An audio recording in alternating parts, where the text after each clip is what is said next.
All right. I'm here with Kyle Smith, the only person I know in town who's taller than me and by a significant amount. And feels really nice.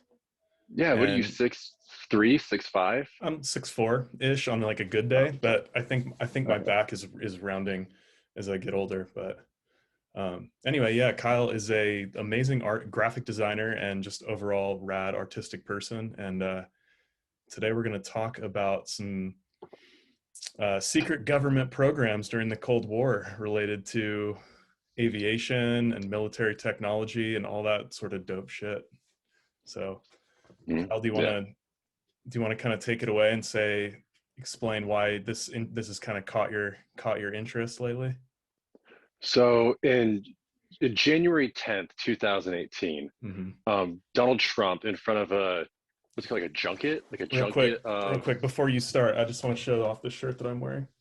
I very want to sick. believe. Fox Mulder is an icon for a generation of men. Yeah. And full, yeah. So January 10th, 2018, Donald Trump, former President Donald Trump, Mm-hmm. mind you. Did you see his CPAC speech today? I'm just I curious. didn't I I didn't watch it. I watched like 30 seconds. He just said the first thing he comes out and says is he goes, did you miss me?" It was just so Oh ridiculous. my. I love that impersonation. Do you want to try that just one more time? I can't do Trump. Did you miss me? Uh, Yeah, that uh, wasn't. you gotta like put the hands in it too. Like, did you miss me? Oh, I I can't can't. do it either. Yeah, you just got to really like kind of dumb yourself down. You just got to imagine that you're a kid from New York who's been psychologically abused by his father to really get that accent. It's kind of hard. Yeah, but like it gets you like a penthouse, like on the 92nd Hmm. floor of the Chrysler building. Yeah, I Did feel you you. did you watch it because you wanted to see what he looked like after all this time? Yeah, Like I eating think all those steaks in Mar-a-Lago on his yeah, and retirement? all the fast food that he eats. I watched it. I'm just curious. I mean, I don't like Trump, but I think he's fascinating as like a historical figure. And I honestly kind of wanted Yes. to. I honestly kind Yeah. of wanted to come and see if he was gonna really double down on this third, creating another party. And I mean, Yeah. yeah, he kind of made fun of that idea. So it was Yeah. entertaining for like 2 minutes, and then I was like, oh my god, I can't do this anymore. I need to do something productive. Yeah, But I just anyway, didn't want to give him my psychic energy, and that's why I didn't watch it. yeah, that's fair. That's a So good yeah, reason not to. I gotta keep my crystals pure and safe. But anyway, But yeah, 2018, Donald Trump is president. and he's talking in front of a group of the press. That's called a junket, right? Like a junket of press. Like you have a Yeah, what do you murder of call a flock of crows. reporters? A junket, A yeah. junket? Like you A don't even, don't even. But he gets in front of, and so this is like I think his first month as president, right? Because oh no, Mhm. 2016. Oh, so he's like 2 years into this. So he tells these reporters that the United States has just delivered an order of F-35s and F-52s. F-52s are not real. Yeah. That I no one knows exactly what the fuck he was talking about. He's crazy. But the F-35 is, and the F-35 is a very, very beautiful amalgamation of technology and ideas. It is a fifth generation strike aircraft. And for the listeners, a fifth generation strike aircraft, because we have several generations, right? You have like, you know, the P-51 Mustangs. I mean, those aren't jets, but that's like a generation. And then once the jet age happens, you have like the Sabres. You imagine like those silver jet fighters that you'd see like battling Godzilla. They kind of have like a V wing and they go. They're very simple. Mhm. And then you have, you know, the younger generations. Like as you get into the Vietnam War, you have like the F-4 Phantom, which has a very unique look to it with the canted wings and that kind of dovetail tail at the end. And then that leads into what are called the teens, like the F-14 Tomcat, which everybody can kind of picture. It's very beautiful, has like Mhm. what are called variable wing geometry. It can change its shape during flight. Fucking beautiful. From the F-14, you have like the F-15, the F-16, the F-18, those generations start adding in all these cool features. The fifth generation aircraft are the ones that are like the cool super future stealth aircraft that, you know, honestly look like something that can fly into space. Hmm. And these aircraft usually have a certain criteria they have to meet to be fifth generation. I think only America is the only country that has a fifth generation Who makes the aircraft. classification system? Do you know? Is it America that makes the Just classification? Because that would be funny. honestly, it basically is because we Hmm. set those standards, right? We developed this, we developed that, so we call it this. There's also weird things now, like there's like fourth gen plus, where they like they're still the last generation of fighters, but they've been upgraded. There's like fourth gen plus plus and plus plus plus. Like it's just it the naming conventions, they don't really matter. It just Yeah. honestly, I think it's like an industry standard, like the companies that actually build, because don't forget, like these are built by companies, like these are people in factories putting together these weapons that kill people, and they're kind of proud of it. They're like, yeah, this is a fourth gen plus plus variant to our last model. Yeah, Part of what crazy I crazy was what shit. I was reading real quick is that a lot of the reason why, I mean, there's like a huge push, marketing push behind, the reason they want to inflate the costs when creating these jets. And part of that Yeah, has to do with who gets paid. It's related to the government and, um, you know, funding of campaigns. It's all very kind of secretive bullshit. But part or of that is even a just marketing campaign to try and like drum up. It's kind of like buy war bonds, type deal. there's like a whole branding thing that goes on. It's really, really, really interesting. I was actually watching a video. It was an old cartoon Hmm. that was made by, I think it was Sikorsky, who makes like the Black Hawk helicopters, like all that cool shit. And they like made a fucking cartoon to pitch this future helicopter design. And ends up, it's honestly Very completely bizarre. fucking badass. I'll send you a link because Cool. there's one moment where like we were going through like the Lockheed Martin like website, and it was like the new future of combat, and it's like this is like a marketing team sitting down to like Yeah. I tell you think how we you can kill faster and better. we talked about that too. It was like on their Instagram, they have like a diverse staff. They've got like black women represented on the cover. And Then of it's the like they're black trying woman, they had to a Mexican man, and they had like one white ginger all like over a table looking at schematics. Jesus. Yeah, that shit was pretty funny. You know what? At least Um, they didn't have the balls to put a Middle Eastern person on like the dude, diversity panel, they given what's they been should have happening just in the last they few did like days. a photo op of like a dude who looks like he just got out of like MIT program, big old B, like looks Middle Eastern, and he's like Hmm.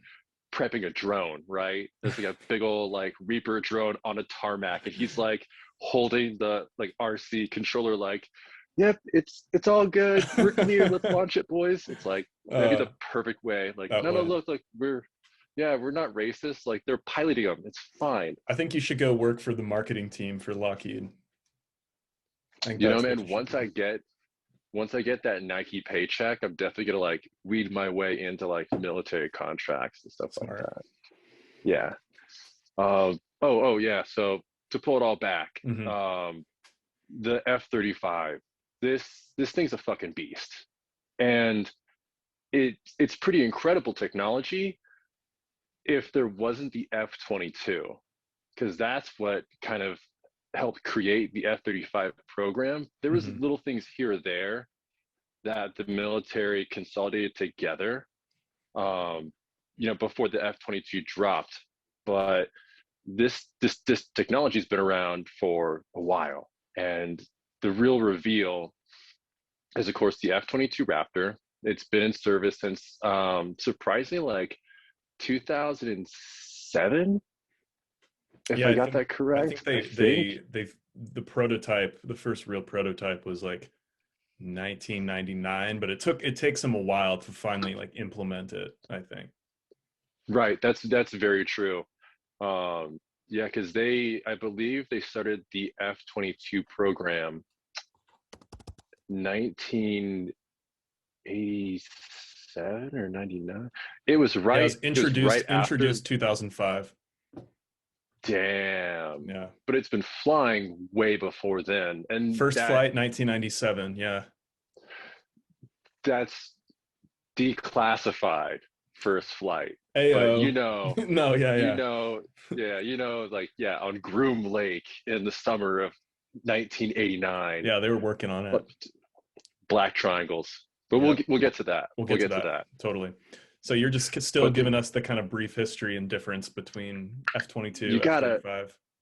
yeah, you gotta like definitely taste the history of these two aircraft because they're kind of like siblings in a way. You have Hmm. like the younger brother, the F-35, doing all these cool things, but then it's still like overshadowed by its older brother, who is fucking a kick-ass airplane. Like if I can go on a whole rant about the F-22, like it got banned from overseas sale. Like it's still so advanced that other countries are not allowed to buy it from us because we're afraid that they're going to get a hold of that technology. And we Crazy. absolutely cannot let them do it. It's also the F-22 was developed in, I had brought this up, I think, in the initial pitch. It's like the F-22 was developed for a future that it doesn't occupy.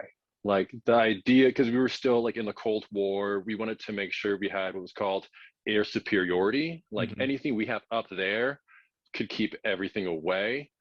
And so the F-22 was primarily designed to fight other jets. It was designed to go after other aircraft and dogfight them or hunt them down. And what we're seeing in our present time are what's called what's the right word for it? It's like asymmetrical battlefield. Hmm. Like we have like GPS tracking technology where we can drop a bomb out of a plane miles away and it hits a target, but our target is like a cave Right. full of like rebels. Like they don't, the most advanced thing they have is they soldered a machine gun to a truck. Right. So it's asymmetrical warfare. We're using like these really powerful weapons, but not where they're intended to be. And Right. so the F-35 was also an answer to that. And real quick, like with the F-22 and the F-35, what is it about these planes specifically that like is the goal to have is our goal to have a plane that does, I mean, if you think about going back to like the black box projects coming out of World War II, you know, like the B-52 and the SR-71 Blackbird, all these projects Hell at yeah. Area 51, those served, the purpose of those, from what I understand, is, you know, really high altitude bombers that fly above any type of Soviet radar system. But I mean, could that F-22 or F-35? Do these planes just do everything? Are they fighters? Are they Well, bomber? I mean, are they stealth craft?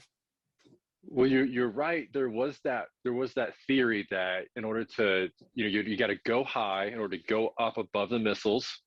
You know what I mean? Because the higher you are, you got to make, you got to have more propulsion. You have to have better rockets. But then also we figured out that the best way is to do the opposite, to get really low and go really fast. And that's where the Hmm. B-1 Lancer was made. Interesting. And so there's that kind of, it's funny Sometimes you got to when you go dig high, into it because sometimes you got to go low in life. right. And I mean, even the military also has a replacement for the B-2. Now they have something that, so to answer your question, yeah, the F-35, one of its key goals was to just do everything. Its program name, the JSF, the Joint Strike Fighter, is a strike aircraft, which means it's given an objective, it flies out there and it strikes it, but it can also coordinate really well. It has what's called sensor fusion, where like whatever it knows, other people know. Like if there's, say, say if you have a squadron of like 3 F-35s, it could talk to those 3 F-35s, but also talk to a cruiser just offshore. While it's Wow. also coordinating with GPS data with a, say, ground team, like say you have like boots on the ground, Hmm. like all these different systems are talking to each other. The F-22 did that beforehand, but it was better at like absorbing the information, if that makes sense. Hmm. Because we're living in like where that technology is kind of like old, Right. but it would take in a lot of info. Like it's getting, uh, coordinate data from a ship, off the coast, plus it's, tracking satellites, and then whatever else is going on. What the F-35 does is that it's telling, like, everybody knows everything. And so not only do the F-35s know what they're doing or what they're seeing, but you could say one F-35 sees a target and then another F-35 miles away could shoot at it, Hmm. or things like that. Like Yeah. it's sensor fusion. So all these different devices are communicating, and that also is just another, child or solution in the age of information. Right. And that really kind of, I mean, that difference that I think you highlighted it very well. You know, what the F-22, from my understanding, is, I mean, it's primarily, obviously, both of these are a weapon system, but the F-22 was a response to the weapon system of the Soviet Union, the other Right. superpower in the world. Um, and the F-35, which is also, I mean, it's crazy that both of these two are actually the most expensive weapons ever made. Really, I mean, I think 115, $120 million a plane. Um, Oh, did you get that link I sent? Oh no, I think I yeah, left it in the notes, I but watched part of it. Yeah, mm, yeah, that's crazy. These are, yeah, these are meant to kill people, right. meant to kill people, Yeah, and it's just 115 the million dollars. 115 million dollars. And I think I was even looking up. I think I was looking up the cost of a low cost housing block. Like if you were to build a low income housing flat, I mean projects, but still housing for people. Yeah, $200,000, I think. Jesus, that's depressing. Yeah, That means we've got our priorities all fucked up. for sure. I mean, it's all still birthed off of the Cold War. Right. It's only been, God, what is it now? 60 years And I mean, I since think the the end. logic, I mean, the Cold War ended in 91, ended the year I was born. So yeah, 30 years. Um, but the logic of like, okay, so I guess you hear a statistic like, yeah, one of these planes could build X amount of housing projects, like it's crazy. Um, Hmm. I mean, it truly is, but Right. what people in the military would say is, well, if we don't build it, someone else will build it and then use it against us. And Hmm. on like some level, that is kind of, I mean, that makes sense. I mean, it makes sense, really, looking at, it's not something I'm happy with. It's not something that I still don't think we Hmm. need to spend all this money. Um, and maybe not even see, and this is where it gets, we can kind of go down this road, but Yeah. what is the real cost of these machines and these weapons, and how much of that plays into um, our uh, oh my god, our geopolitical goals. And Yeah. it's very complicated, and there's a lot of shadowy stuff involved in that. Yeah. Eisenhower warned us about the military industrial complex, and this is Hmm. what we're facing. 100%. I mean, if you look at just the budget of, I mean, how much money we spend relative to the world on our military, it's insane. I mean, I think that China spends about, and they're in second place, in a quite a quite a bit in second place. Hmm. Meaning, 3 through 10 is infinitely lower than China, but China's Here, infinitely lower than us. I'm gonna pull up their budget real quick, but keep Okay, going. and it's yeah, it's crazy because on one level there doesn't seem to be, like, we're in this period now after World War II where there hasn't been a war between a major superpowers, and that's good. Correct. That was the Just norm for, I proxy mean, wars. You proxy just wars, like, right? yeah. It's almost like this deterrent, the fact that there still are nuclear missiles, the fact that, I mean, wouldn't it be funny if mutually assured destruction sort of kept us from ever wanting to get into a war again, you know? It's still, well, we still have the nukes, like you said, like Right. the buttons there. They're doing, what's funny too is they're doing a lot of like upgrading, because some of these military facilities and some of these machines are still running on reel-to-reel tapes. Like they're on systems that are over 40 years antiquated. Which is insane because just think of all the liabilities that would cause. I mean, okay, you have something like a nuclear bomb, or I guess nuclear bombs don't exist, nuclear missiles. Why in God's name, when you have it in a facility that's not the most technologically advanced facility humanly possible? And it's not just us. We can hold ourselves to those standards in the United States. I don't know if we do, but we could. But I mean, India has nukes, China has nukes, Russia has nukes. I I mean, what is the chance that I something bad happens and accident? I think a great optic to kind of like put this into perspective is, imagine like those nukes and nuclear silos, missile Hmm. silos, bunkers, all that stuff was like that sort of like image from that zeitgeist, that era. Like you imagine fallout shelters and all that stuff. Um, just picture like a missile silo. It's out in the middle of Kansas somewhere. It's somewhere safe, but it can be Yeah. used. Nowadays, just imagine like in Utah right now, there is a several hundred-acre facility that holds servers for the NSA and the CIA where they just hold data. Hmm. And that's almost not that different. Where No, now it's it's in the not. middle of someplace safe. We can use it if we want it and it's there. Where it's like the nuclear weapons, like those have been forgotten and they've been replaced with like large data centers. We're Right. like, now we can store these weapons, these assets, this information that we can use against other people or use it for things like that. Hmm. It's just taken on a whole different form. Hmm. Yeah, and it's what freaks me out a little bit is that I feel like human beings are very capable of creating, I mean, we're very capable of creating amazing and destructive things. Hmm. And war drives technological innovation. I mean, it always has. It's been one of the main catalysts for technological innovation. And when, Hmm. man, I can't remember the name of the book, but there was someone wrote a book basically about the the real threat of nuclear bombs doesn't come from the other countries being able to drop them.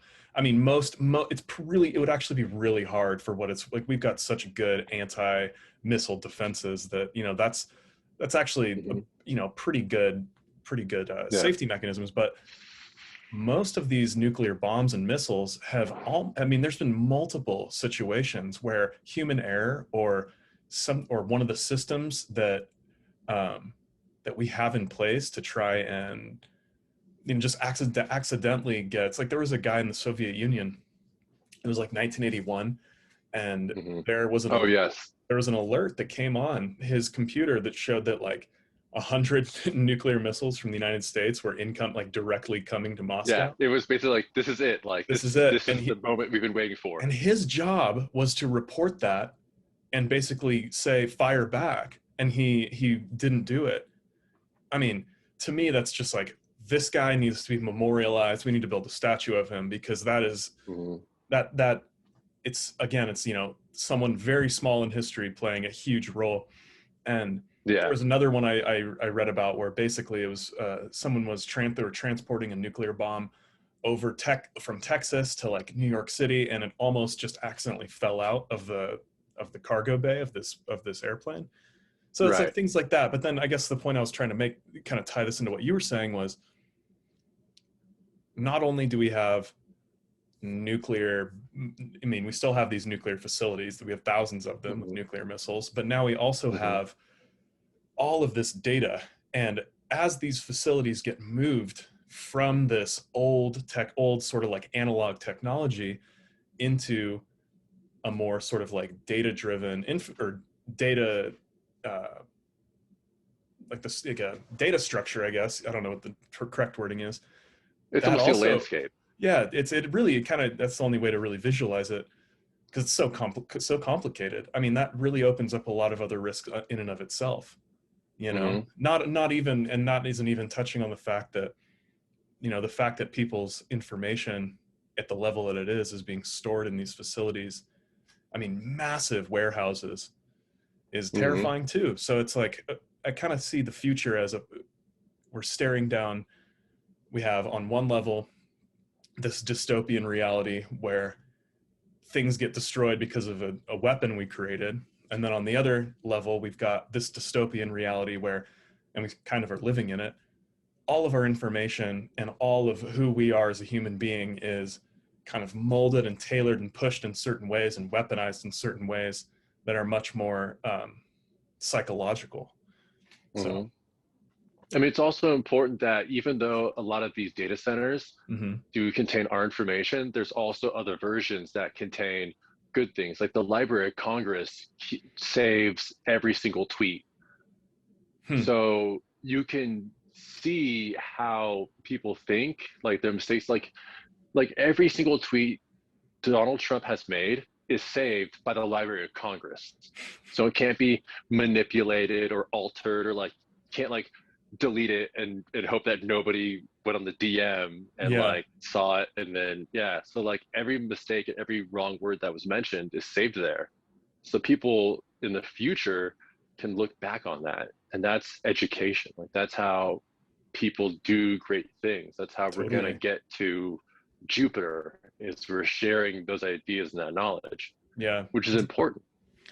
And I think that, I guess that what I was going to say is, do you think that um, because there's almost too much information in the world, do you think that there will be technology that will be created to just distill relevant information in a super fast way? I kind of see that now with, like, there's certain apps like reading apps, and podcasts attempt to do this, and like YouTube definitely helps, but take, like, do you think there will be a reality where people never pick up a book again because they can get the majority of what is in that book kind of downloaded into their brains, or like condensed into a way that, like, I guess I'm just, I don't know, I'm thinking about how we would look at a future, how we would look to this moment from the future, um,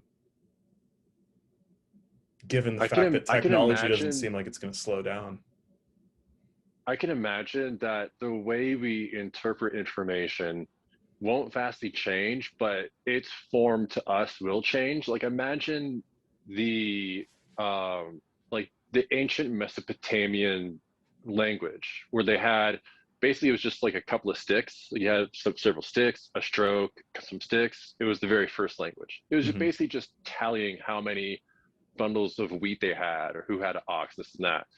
And although like we can't read it, back then they could read it, and it all eventually becomes modern language. We Hmm. just see those shapes as meaning something else.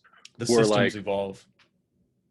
the systems evolve, how they're interpreted or how they're being interpreted changes. Where Hmm. like you can kind of see certain forms from certain ancient languages, but from there to here, you've lost how to read that. You know, Right. you have like dead languages, things like that, hieroglyphics, Hmm. where nowadays we have like you can look at an icon for a camera app in your phone, like that little logo is a camera. It has like the little blades of an aperture. Hmm. When was the last time you saw a kid actually using a camera that had an aperture or that actually clicks mechanically? That doesn't really exist anymore, but we still understand that concept. Hmm. Where there is, yes, like a lot of information nowadays, but from now into 60 or 100 years, there's still going to be, there's more information, but it's going to be condensed down into a different abstract form And we'll look at it completely where differently. I mean, even like it a might good be too example much is, for us. totally, a good example is even like the Jolly Roger. You know, if like you were caught flying a Jolly Roger off your boat in like the Skull 18th and bones, century, yeah. you were hung. I mean, it was like, it was something that people didn't mess around with. Hmm. And now it's like, I can't tell you how many Pirates toys I had as a kid, because the what the threat that image conveys doesn't exist anymore in the same way that it Now used it to. now also conveys a certain sort of freedom, where Right. it's like you think about, pirates, the high seas, treasure to be looting, I booty kind and of booze, I kind of want to cannons. get like the ISIS flag printed on a t-shirt and just kind of try and start to change the meaning right now. Just get on with it right now. Just start wearing it Well, around. instead of getting like the ISIS flag printed, just get an ISIS flag and just Just like have it have like that the thin over blue you. line, but with an ISIS flag on the Mhm. back of my car. That'd be Right, that would be pretty right. funny, honestly. That would be a pretty good. If someone on YouTube hasn't done that already, they should get on it because I don't really want to be. I don't want Yeah. to be the one to have my It's destroyed. it's kind of intense. Yeah. I mean that's the kind of organization everybody can get behind not liking for That's sure. true. Um, oh yeah, man. Yeah, I was just thinking like kind of going off this topic we were just on, but one of the biggest things I think will happen in our lifetime is a live translation like earpiece. And I think that will open up well, it'll be weird because it'll be really expensive and people from America will be able to and rich countries will be able to do it You mean first. like language where like Yeah, someone like talks to someone like you and they you're talking to translate? someone in Spanish and it translates it in real time. My earbuds could do that, but not well. But not well. See, But that's the not thing well. is it's No. really hard to do that. It's really hard to do But that well. it's happening. It is. This is like the battlefish from Hitchhiker's Guide, where they Hmm. put the fish. It's like a parasite that feeds off of your brainwaves, but the waste material is like understandable language. It's like when Yeah. someone's talking to you, like your brain's trying to figure it out. So the fish feeds off that psychic energy, and its feces is just what you understand as that language. It's actually pretty awesome. That is interesting. I need to Pretty awesome. reread Hitchhiker's Guide. I like It's been a read it a while. long time ago when I was a kid, and then I mean, probably like 6 months ago, I picked it up and got like Oh, 40, it's good. 40 pages in and got distracted. It's good. A lot of people are just talking about Dune right now because like sci-fi is cool or whatever. Yeah, They're full of Marvel. They're like, oh, Dune's dude, coming out soon. It's gonna be fucking sick. I'm like, if they could I'm just so if they could just bring back Hitchhiker's Guide, because the yeah. first movie was actually really It good, was good. It was but entertaining. they didn't bother. It had a Right. really forced um love triangle thing Yeah. going, which in the book was a little bit nicer. They just kind of like brushed off the romance in the book, but in the Yeah. movie they're trying to like force it, so it comes off kind of awkward. But there's a lot of really good concepts. Plus Zoe Deschanel's in it, and Oh, she's a she's cutie. I fine. can't help it. Yeah, I like girls that sound like they smoke 30 cigarettes a day. Oh my god, Something about fucking! that. Oh my god! um, Do you want extra gravy with your biscuits? I'm like, Miss, please. what are you doing later tonight? Yeah. Was that a euphemism? Gravy on my biscuits? What? Um, Yeah, like, why am I blushing? yeah, I was thinking just for a second. You mentioned Dune, um, and the concepts in that, like, there's a concept in that book that I think is really interesting. That, like, I think it's in the third book, but spoiler alert: Leto Atreides, who's the You Duke talk Leto about Atreides. Leto the second, the fucking God Emperor. Well, yeah, he becomes a worm, and Yeah, I yeah. oh man, I bring it up and now I forget why he became a worm, so I gotta Google it. I no, so I haven't read Dune. I actually watched the movie when I was a little kid back in 1997 when it was playing on the Sci-Fi Channel. Blew my mind, but like for some reason I like it's a very boring movie. Yeah. But recently I've been kind of diving back in, and so Leto Atreides, what he does is he combines what they're called sand trout, Uh which huh. are the larval stage of the giant sandworms. But since the sand trout are kind of like amorphous, Yeah. he starts wearing them like armor, and they ends up like living for like 5,000 years and blah blah blah. And yeah, it's kind of fun. Also, kind of like nasty. Okay. It says Leto Atreides chooses to undergo. There's a point to this. Leto Atreides chooses to undergo a transformation from human to worm hybrid because it would ensure his golden path, which simply put is the only track among basically infinite universal narratives that his prescient mind could identify that included the opportunity for humanity to secure its own future. It allowed him to live more than 3,500 years, which was the basic requirement for establishing an empire that would enforce rules to bring about the future. Yeah, but Okay. he was like he was also like a hard ruler. Like he believed that people should be subjugated into the most archaic form in order to rule. Like although at that point in the Dune saga, humanity is just like all over the galaxy. Yeah. They're living like peasants. They're like they have carts and beasts of burden and stuff. Like The most interesting thing I think about Dune related to other sci-fi is this what the spice is. I mean, it's essentially the melange. it's the most precious element and most precious commodity in the entire galaxy. Well, And it's like the ultimate MacGuffin. It's like this Mhm. is the most important thing. Which is there ever really? Well, I don't know. I mean, there's in theories of like civilization expansion, you know, you get there's like your tier one civilization, you know, where you're living off of the like you don't have any stable sort of like farmland or something like that, and then you know it goes up tier two, tier three, until finally, you know, we're kind of on the edge of what I guess you would call like a global civilization. But with each of these big tiers, it uses more and more energy. So the theory is that one of the reasons that we don't see other alien life forms is because to get to the point where you could actually leave your planet, you would require an energy source that doesn't exist on your planet. And so therefore it's kind of So impossible. just use the star. You wrap the star in a Dyson sphere and gather the energy from that star. Yeah. Solar or a solar sail, I guess. That's another. I Yeah. don't know. Oh, I've heard that okay. there's Yeah, for things that don't sure. work. Actual propulsion. Yeah. It's, I mean, it's also important too, because there's like the Fermi paradox. Like, if there's so much life out there, Hmm. how come we haven't made contact yet? Right. Granted, though, there's so much space out there. The Kepler Space Telescope has found right now about one almost every star we're looking at with the Has Kepler planets. Space Telescope Yeah. has planets, not just That's one, crazy. planets, like Right. a bunch. And granted, though, scientists estimate, as far as we know, about one third of every star has planets. Hmm. The thing is, though, our base sample, basically what we're taking a picture of, is such a very, very, very, very tiny view of our universe, let Right. alone our local neighborhood. It's hard. I mean, if there's more money into that Right. instead of building giant fucking warplanes, I know.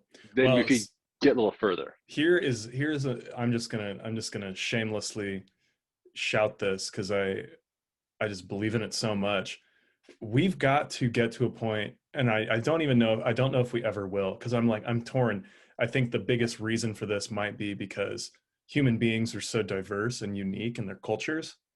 Mm-hmm. That's one of the strengths of humanity, but it might be the thing that prevents us from coming together under like a sort of like you know, you think of something like Star Trek, where it's like the unified like Earth is like one happy sort of country, and everyone on is on these diverse spaceships, and like Mm-hmm. I just don't think that'll ever work. I think that people are too complicated and want too many. People are too afraid to. Like, I don't know if let's say I'm like from, you know, Tanzania or like Thailand or something, and like all of a sudden it's like I'm a part of this new global empire that wants to make everything great and I didn't even ask for it. So I don't think that we'll be able to get to that point, but we have got to really start thinking about getting off planet Earth, because every single generation that just puts the brakes on it and doesn't really consider it or laughs at the idea. I mean, of course, it's a money. I mean, think of how much money we put into, like you Ooh, said, warplanes here. What if that money was diverted? trillions. Yeah, trillions of dollars. And then, you know, now we're defunding NASA. I think what SpaceX is doing is Oh, really cool because it's a private company, but that has its own. privatize it. Yeah, Yeah, privatize it all. Yeah. well, look at SpaceX. Like, not only did they put a bunch of people in space, but they also made it look really good. They made it Oh look yeah. really, really good. It's sexy, man. And that's a huge thing. I mean, that's one of the reasons why um, in the 60s people got, I mean, not everybody. There was actually a pretty big public debate on the Apollo program, but I think it inspired Like a lot of people. they're gonna go up in space and they're gonna like look too good and start banging aliens. They're gonna give off the wrong message to That's the like dream. the galaxy. Okay, I thought that's where you were going with that. It's like, Oh no, I was yeah, just like thinking. what happens when they get like space girlfriends? Like, do they come to Earth and do they have to like do you introduce them like, hey Earth, like, this is Turok Rock, like, we just met on the moon and Okay, you real talk. Would you fuck an alien? You go to Mars. You're in the first colony on Mars or whatever. You show up, I you get your think bunker situated, you walk into like some weird Martian glacial tunnel or whatever, and there's just like I just I'm this new to weird town. I alien. just It's got here. Yeah, you hear a voice in your head and you don't know what it is because it's an alien communicating to you, and it's going, Kyle, fuck me, I'm an alien. Yeah. Would you do it? I think I think it depends. Like, I'd probably go on 2 dates, you know what I mean? Mm. Because you gotta get to figure them out, you know what I mean? Like, they have like colors in their skin you've never seen before, or like, And you never maybe never they've got. trust never trust an alien. I mean, if you've seen any sci-fi, like if you've seen Alien, you don't trust things that come from other I planets. mean, yeah, what if they have like crazy space debt and they're trying to get after me for like my Earth That's money? true. Because and you never know, you You never never know. know. But I'd probably like do a couple of dates, right? Like, first meeting, I'd like slide up and like probably hold their tentacle, you know what I mean? Like, play it easy, Hmm. go slow. And then I think after like I discover they have 7 holes, I'd be like, okay, you know what? I'm catching some feelings. You know what? I didn't know this would happen, but I'm ready to, make that giant leap. That one And giant leap for man. got him. Yeah, got him. Hmm. But to answer, yes, yes, I would. Cool. Yes, I would. That's how I know we're friends. It's gotta sometimes you just gotta ask. You gotta ask questions on the realm of socially acceptable to figure out who can hang and who can't hang. I worked with a guy Yeah. who like made that. I was like 17, and Hmm. I can't even remember this Wait, where dude's are you name. working? You gotta set up the place. You can change the name Oh if you're no, I trying was to protect working. the innocent. I was working at the Alta Sierra Country Club, and I was a dishwasher. And Dope, I was like kind of dope. one of those teenagers that you like if I came to work, you'd probably be like, who's that? Like you'd probably call me a pussy or something, because that's just the I can language that imagine you people with in like a kitchens use. full like wraparound headgear and like knee-high socks I and still like wear knee-high socks. I just imagine you like something out of like 1978 I've Friday had the 13th movie. Yeah, you got like a big fro for some reason. Well, thankfully, I've never needed braces, and I've never been able to. I want a fro, but I've never, thankfully, had one. It's like I want a fro, but I also don't want a fro. Just because people when you Yeah, have a fro, people come up and they do this to it, and I've never yeah. had No, that. people touch my hair when I have it down. That's why I always wear the beanie. God, dude. So just Well, just they have like to lift your pay. head up a little bit more so they can't even reach it. They have to if they want to touch the hair, they have to pay money, and they don't have money, so they can't touch. There you go. Yeah. Um, But you're but saying, oh yeah, so okay, my it was one of my first jobs, and oh yeah, I was talking um, about getting it, and I was just kind of like trying to be too nice to everybody, and it was like almost off-putting, when you're working with like it's like you're a young kid, you're trying to figure out the adult world, you're working at a restaurant, and I've always kind of had a fucked up sense of humor. what, Um, like somebody like cuts their finger, like, wow, that's a really nice cut. yeah, Just totally, trying to just like please. that. Well, yeah, I do that in the kitchen, but when it came to like the front of house staff, which there were more girls and stuff, so Uh, I was trying to be like nice and trying to like my personality would sort of conform to whoever was in the room almost, I think a lot of young kids do that's the that. best way. That's And the then best way to kind of like get into a new job, is just like be everybody but yourself. yeah, but then it came to a point where I kind of felt like I was just kind of acting like an idiot, and I think Mm. this dude's name was Kevin. I can't quite remember. There were a lot of people coming and going. Don't have to But say his actual name. You can change it. oh, he's not going to watch this shit. Um but he said something along the lines of like, dude, you just have to say just say a really fucked up joke. And if someone laughs, or if like it's something that makes you laugh and it's kind of like on the edge of what you think is appropriate, the worst case scenario is the other person won't get it, but then you won't have to bother putting out the energy to try and be friends with them, because you realize that if someone isn't able to, and I mean, if someone doesn't get it, then why waste the time trying to, like you can be friends and have acquaintances with those types of with people like that of all types, but it's like understanding someone's humor is huge when it comes to developing a friendship, I think. So I had a brief stint Mm-hmm. taking a social psychology class. It Mm, lasted a couple of months. I was doing a bunch of stuff in my life that didn't allow me to like stay in school at the moment. right. And so I dropped it. But one of the things I like did some side research with one of our projects, and I was like looking into like, why do people even make jokes? Mm-hmm. Like it's it's not that uncommon. Like other creatures in the animal kingdom have a sense of humor. Right. They might not laugh, or they might not do the same things we do, but they understand humor. Mm-hmm. And one of them was about how inside jokes, like, yeah, you have like tragedies or whatever, like some guy is trying to, you know, get his harvest back into town. The wheel comes off of his, cart and it falls down the hill. We all laugh. We have a good time. His life sucks, so on and so forth. But like, why do people tell inside jokes? We're just like, hey, Yeah. hey, yeah, yeah, yeah, yeah. And because of like the hindsight theory, where it's like once we know about it, we're like, oh, of course it makes sense. Where it's like inside jokes help bond you with other individuals because you both understand what you're thinking. Oh, totally. And it sounds like a very simplistic, No, but it's that's very the whole real. point. Which you're like, oh, you get that. That Mm-hmm. means we have that same thought at some point, yada yada. Totally. Elbow bump. And I think it helps almost in a way to be, again, like I grew up working as a line cook, and I worked with a lot of crazy people, legitimately crazy people. And I worked in a Yeah. lot of kitchens where I was the only one speaking English. And so a lot of my coworkers and a lot of my friends were Spanish, or they're Mexican, and they spoke like, maybe they could speak like 2% of the English I could speak. But what we Did bonded you up, also speak 2% of the Spanish like they totally. spoke? Was And it kind of like, yep. And we bonded over like very specific inside jokes that we could understand cross culturally. And mhm. it was really interesting too, because it's like, um you know in my opinion, I got probably the closest cultural experience you can probably get in Nevada County to like being without being like in a Mexican family, because literally at times everyone I worked with was Mexican. They had their kids in the back. They had, their music. That's all I listened to, because it was like I was the minority in this work environment, and it was really Mhm. interesting and really cool. Um, and Yeah, it was just like also too, one of the ways that we bonded was the only really thing we could do was kind of make fun of each other's differences in a playful way.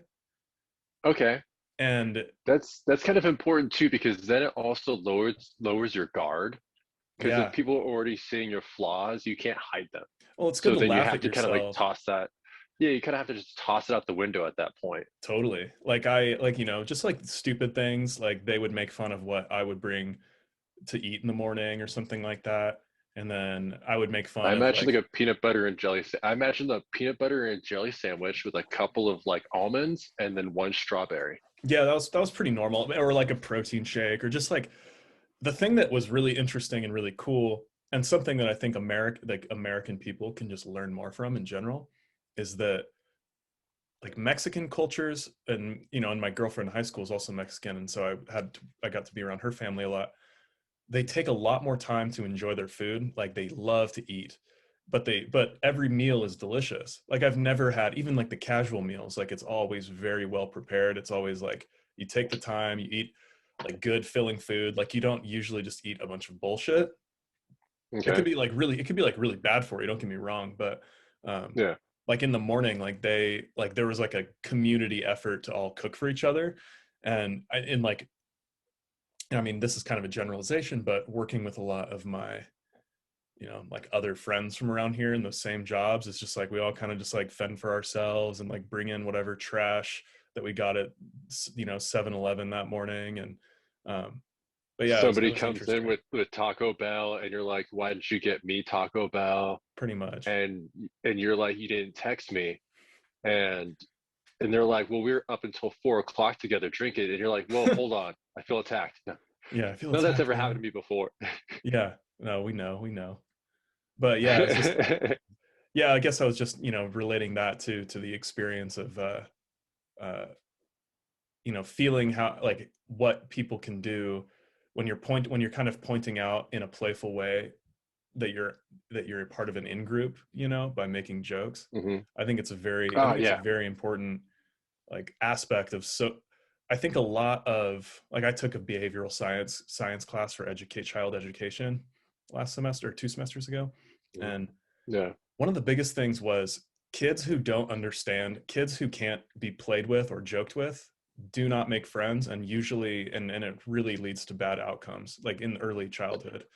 um like if What's you a common are thing with like serial killers, right? Like they had a bad childhood, they had like no friends, so on and yeah, so forth. there's like been quite a few studies on kids on like essentially dividing kids into like groups of like kind of four groups, might be three groups, but I think it's four. And it's like, so there's certain dimensions of personality within groups when you're like 6 or 7 years old, and there are um, Mhm. three of them are predictors of success. So kids generally in this group have good social skills when they grow up, and the ones Okay. and the one that isn't don't. And the groups are kids who understand they're popular and enjoy being popular, kids who Okay. understand they are popular but don't enjoy being popular. So these are all successful groups. Kids who aren't popular but would like to be popular, and Okay. finally kids who aren't popular and don't want to be popular. And I guess popular shouldn't in this sense should be more like played with, kids who are played with and All the like being played with. attention, all the Hmm. affection, the you, yeah, okay. So the kids who were uh, choosing to outcast themselves from the group without any intention of trying to fit into it, um, Yeah. turned out very badly. I mean, metric wise, I mean, tons of studies have been done on this. And a lot of serial killers do display that type of behavior for sure. Like I've just been learning Where they about want to be popular, but they can't or be, not or maybe not, I guess popular is the wrong word. They want to fit in with a group when, for example, at recess, but no one accepts yeah. them, and then they choose not to even try. Um, Okay. most kids like Yeah. you're either That's most some kid behavioral Darwinism too. That's like survival of the most fittest. Like you don't have the right social skills to coordinate with that group, so you're all alone. So you got to totally. figure out some other what. Well, Yeah, and at that yeah, age too, your brain's a sponge in a lot of ways too. And like mm, there's a lot of reasons why. I mean, you could have someone being abused, a kid being abused at home or something, who will take that to school with him and not be able to integrate socially. Or you could have a kid, and yeah, this happens, where it's just not in their, maybe it's like a not learning disability, but like a neurodiversity. Maybe you're autistic or something like that. Like a yeah, lot of yeah, people with Asperger's have trouble reading social cues in that way. mm, But yeah. If there's abuse at home, where's that abuse come from? well, it depends. Because But if the child's a victim of like projected negativity. Like, is mhm. there substance abuse? Is there physical abuse from I other aspects? I would say at an early age, and based off what I know, and again, I'm not like an expert in this, but based off what I know, um, younger than, I mean, when you're an adult, like let's say you come home and you're in an abusive situation and you're like 21 or 22, your mind is a little bit more resilient to that. Like of course it can affect people, but you also have a lot more mental resiliency to say, like, recognize your agency and in that decision to maybe distance yourself from it. But when you're a kid, Hmm. you are still like, you're socializing, your brain is developing around certain social interactions, and your mind is growing every day.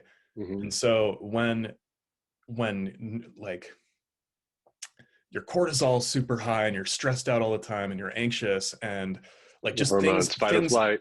yeah, things stop, really they do in a lot of ways, or they change. Like I Hmm. know, I mean, I was just watching the Night Stalker documentary a few days ago. Like what happened in Richard Ramirez's life, the psychiatrist said that he was a made serial killer, he wasn't a born serial killer.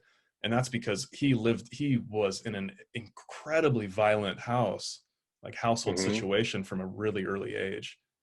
Yeah. And he learned probably to, and this is some deep psychological shit too, but like a lot of your, for example, like sexual impulses and your psychology related to things like that, I'd imagine could be influenced by seeing the types of crazy shit that he did when he was like 5 and 6 years old. Like he was, Anybody would be, yeah, yeah, like the kind of abuse that people get. We're getting way off topic from fighter jets, but dude, I know. yeah, We exactly. can Yeah, bring it back. we're gonna bring it back. We're gonna bring it back eventually too. But Okay. yeah, like you have that kind of projection of all of these just bottled up emotions too. But you also have the anomaly of family annihilators. You Hmm. know, men that just snap and they like kill their wife and kids and then the dog and then they just turn themselves in. There Yeah, was that's God, there was some dude in like the East Coast who Philadelphia. he has to go, Was that it? I think is the one that like killed his family because like they're about to go bankrupt and he thought it would be more terrible if they were poor than if they were just dead because if they were dead he could just send them to heaven early and they Ooh, wouldn't there's a live in religious component. squalor.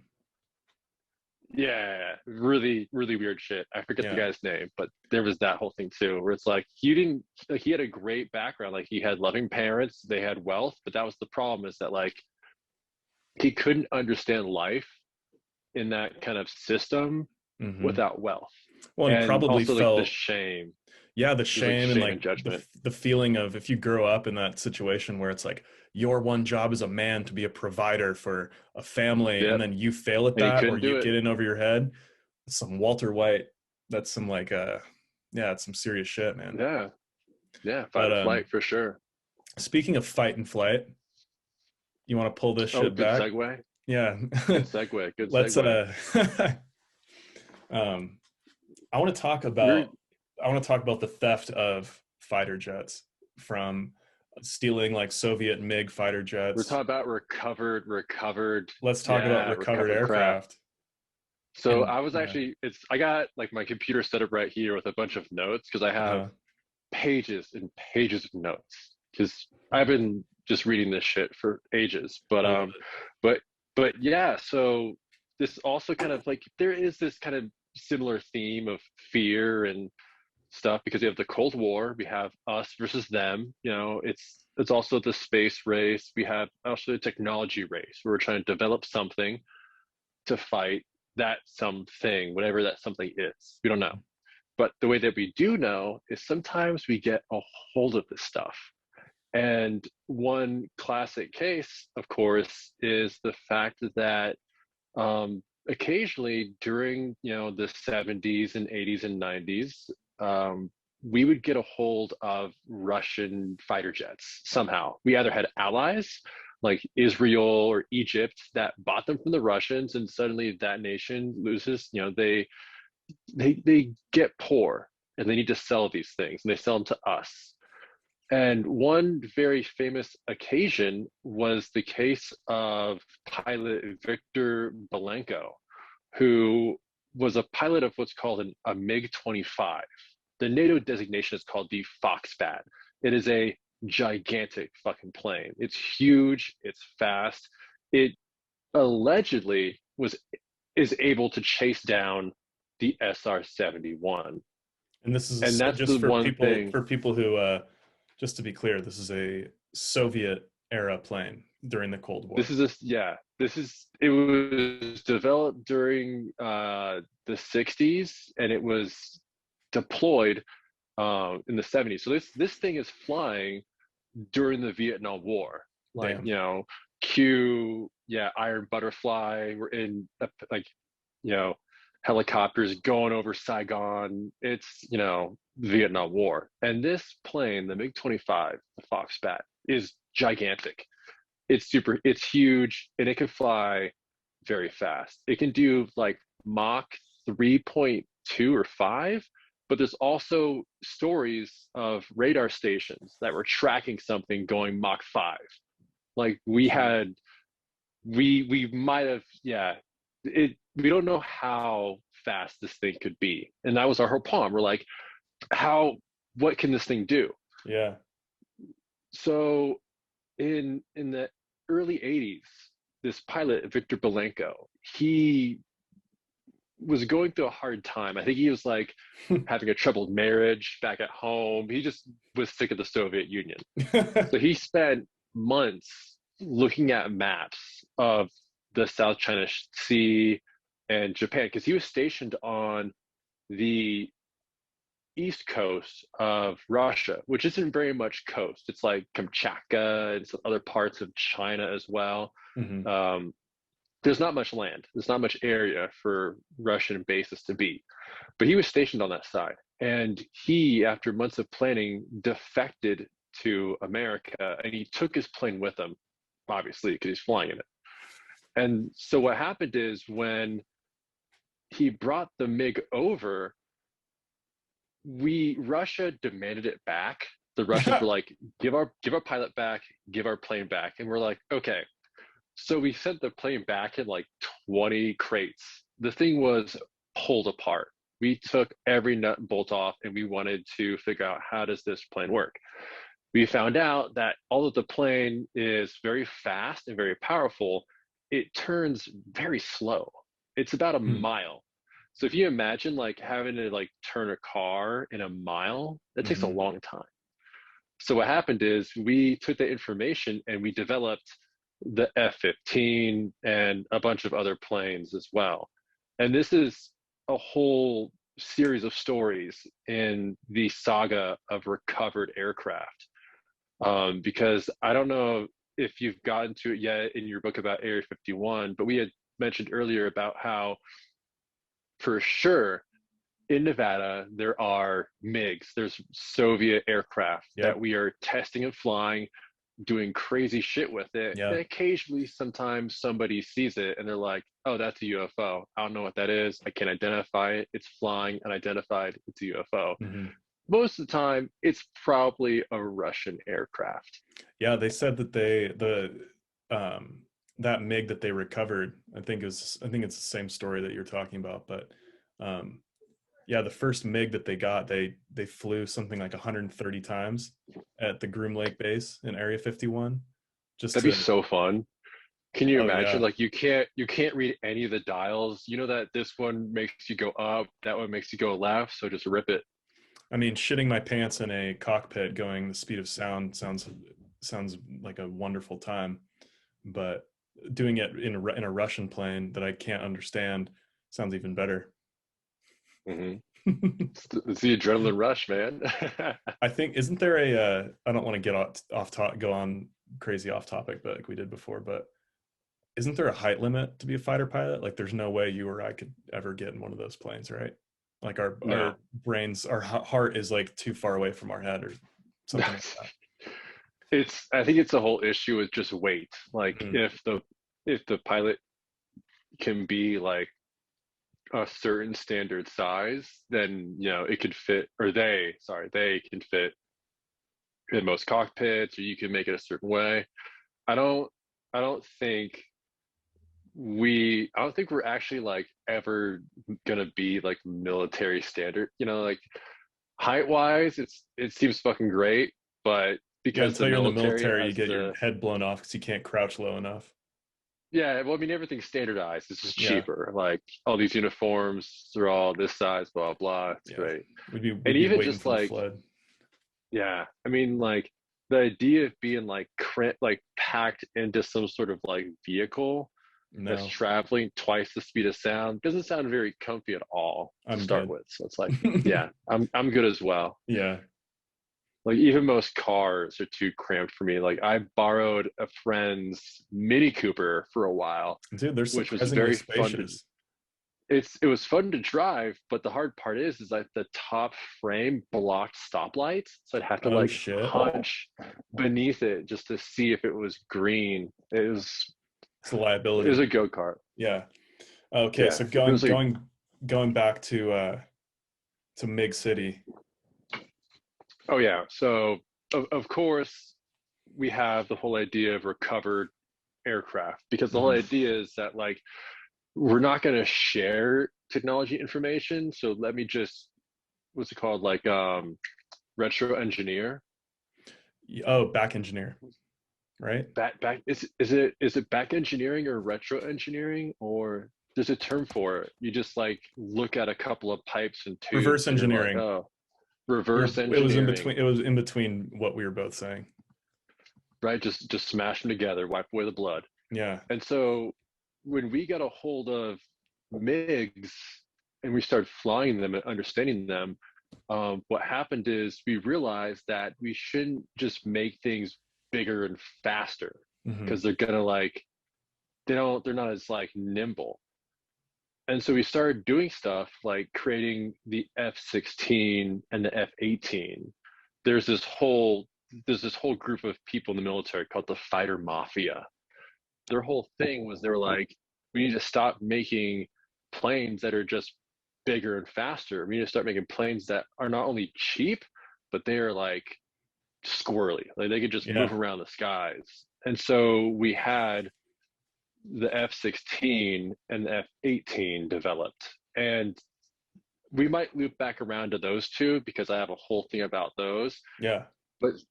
But to get back onto like recovered aircraft, we got a hold of MiGs. We started developing not only planes that were like small and fast, we also developed planes that were invisible.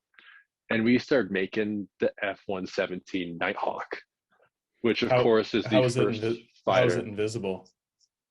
Stealth technology, baby.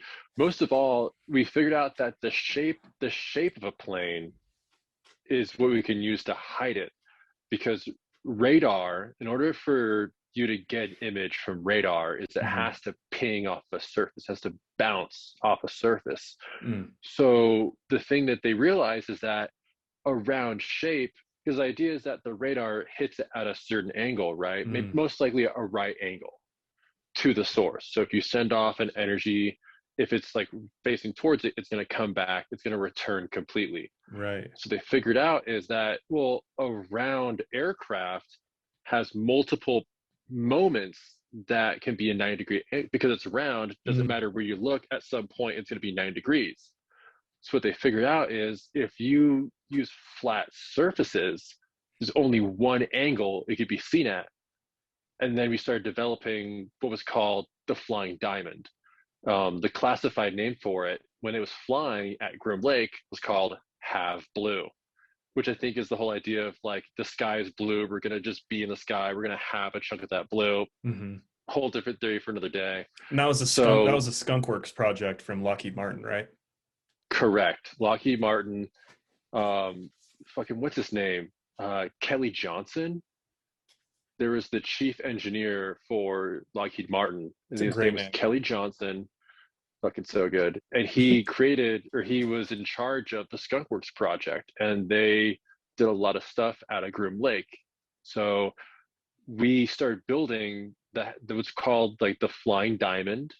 At one point, it was also nicknamed the Wobblin' Goblin, but the F-117 Nighthawk was the very first stealth aircraft that we deployed, and it was awesome.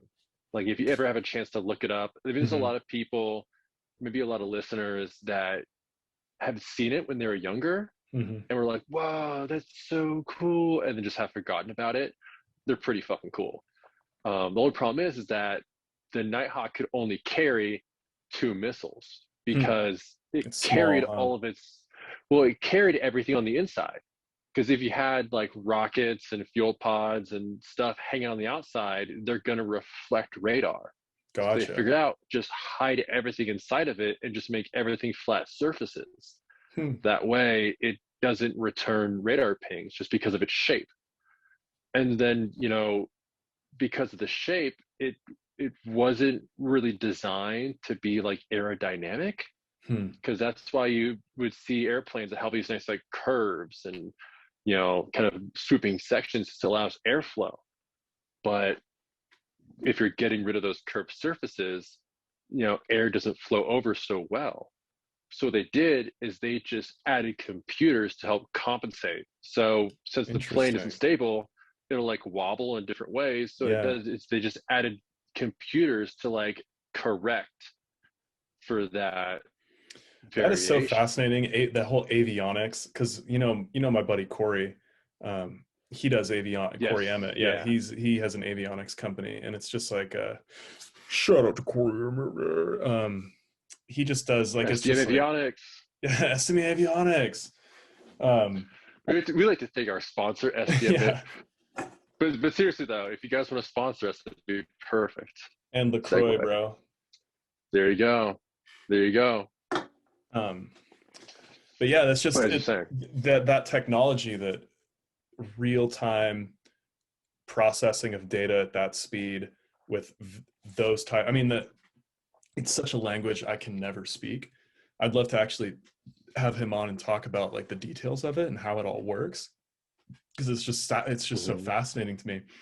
Um, just that you're processing all this information in real time from all these various inputs, environmental inputs, temperature, speed, Mm-hmm. wind, pressure. I mean, it's just Well, that's the funny part is like computers are designed for that. What I forget where this quote came from, but what somebody mentioned is that what humans are really bad at, computers are really good at.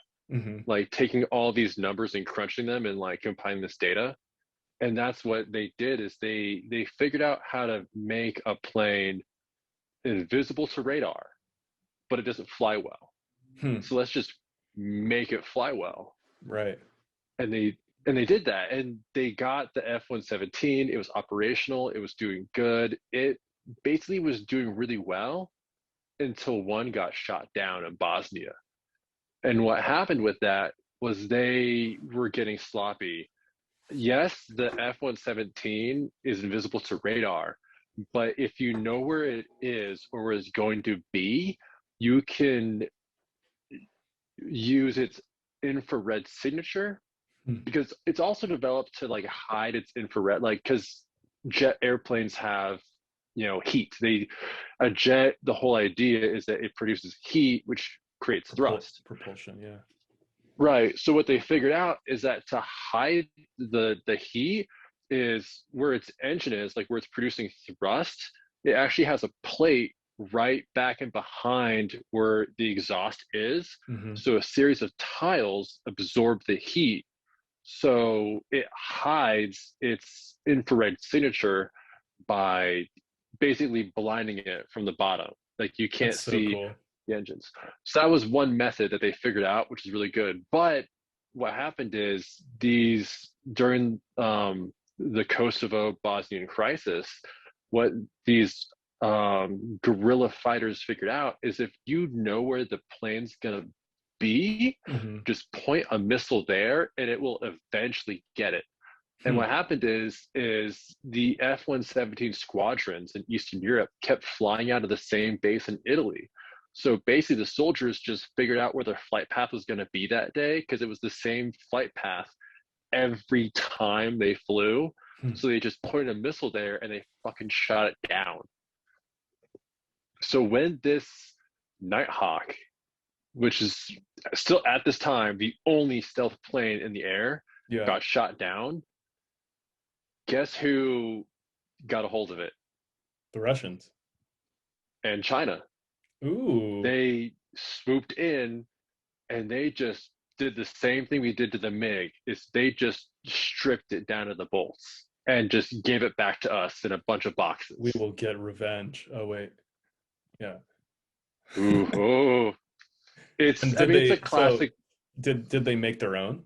What'd they do? So so right now it's still kind of funny because like a It's a lot of Chinese secret. the there's just a lot of secrets. This is everything's just a bunch of secrets and You mean you black came on this tape and yada podcast yada. without having top secret clearance, your top secret I access?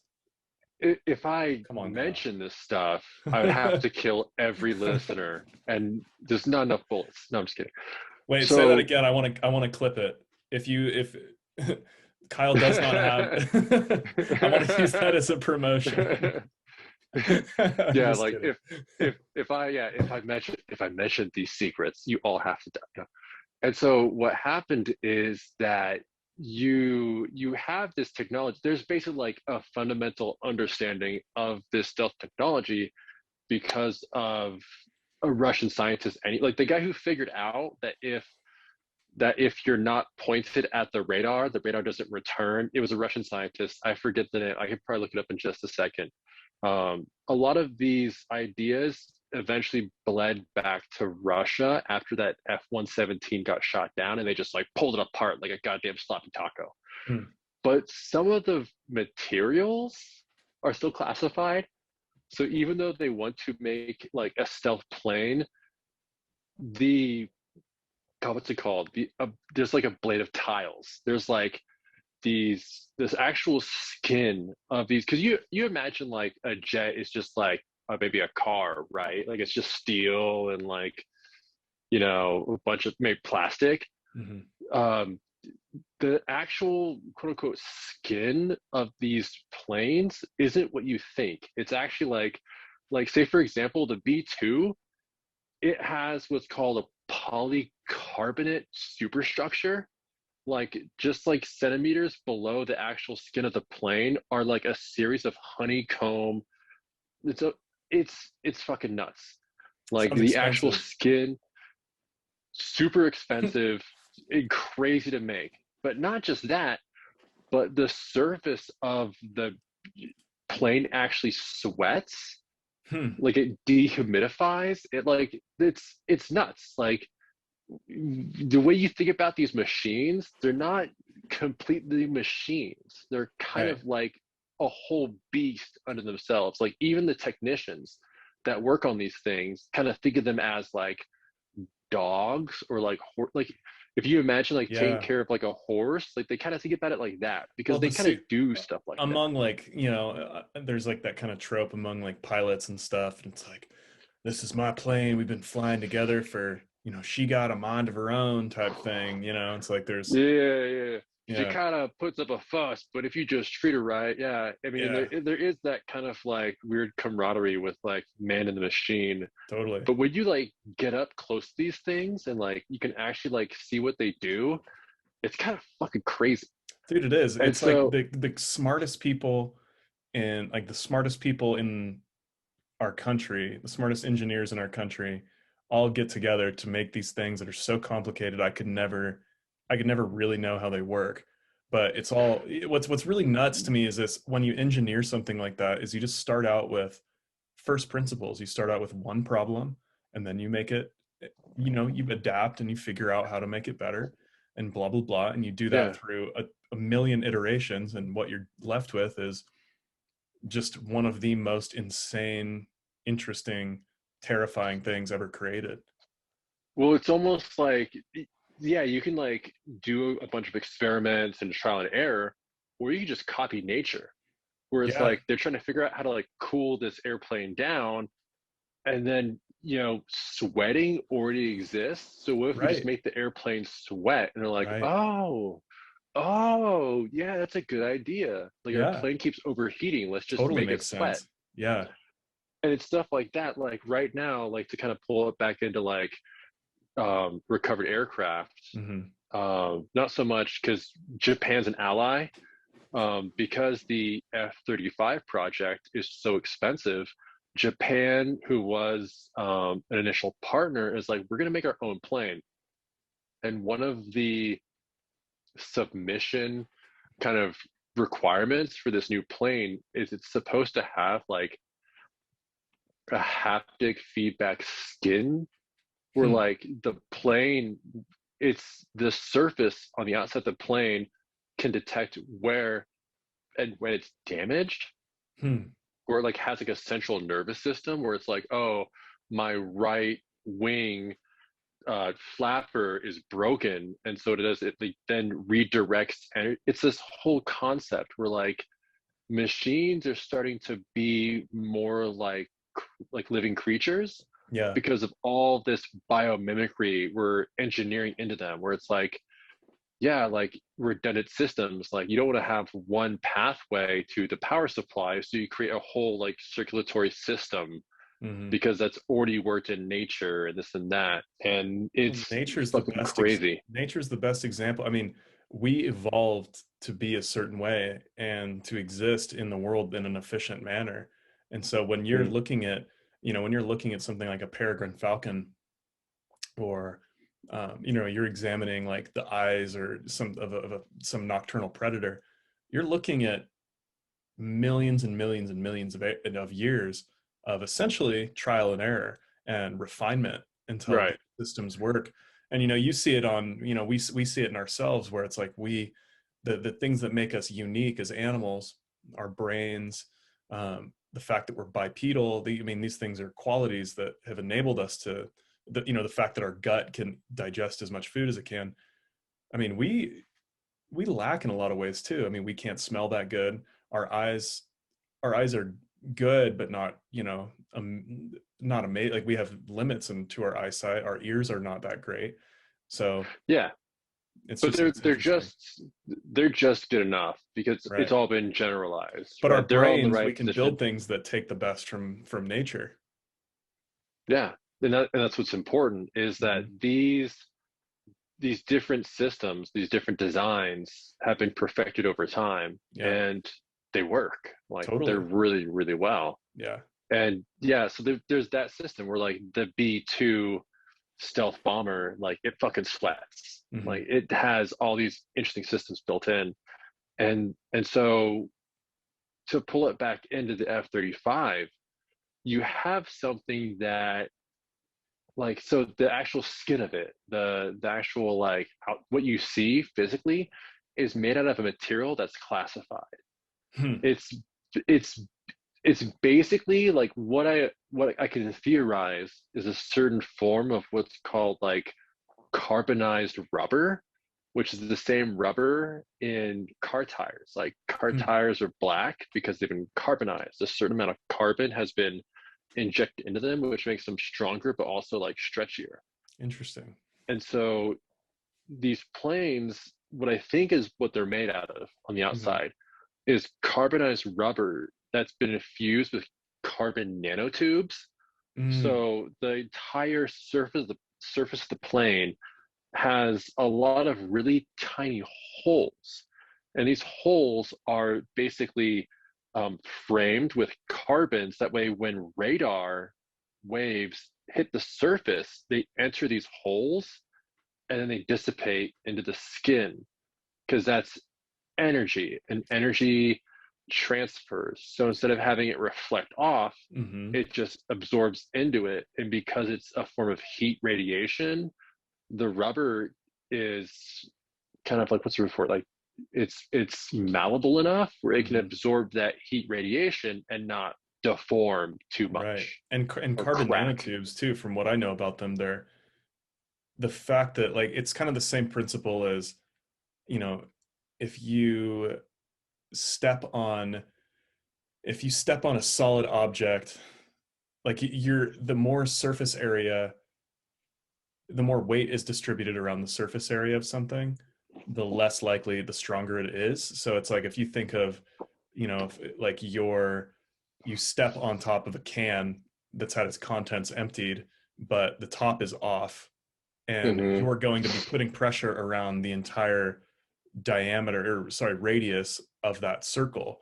Now, if you were to step on something that was, um, yeah, different shape or something like that, then it would be less structurally sound. So in principle, you have all of these tiny, tiny tubes that are uh, drastically improving the overall surface area of this object, making it stronger.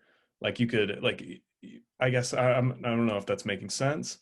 Yeah, That's that kind makes of, sense. yeah. So maybe that helps too You're with, relieving the amount of pressure on one surface, like spreading out all that energy. right, totally. Yeah, it's like, almost, you can look at it too, think of it like if you're squatting weight at the gym, you want to think of your core as like something that wraps around your body to protect the weight on top of you, or to protect you from the weight Yeah, on top of you.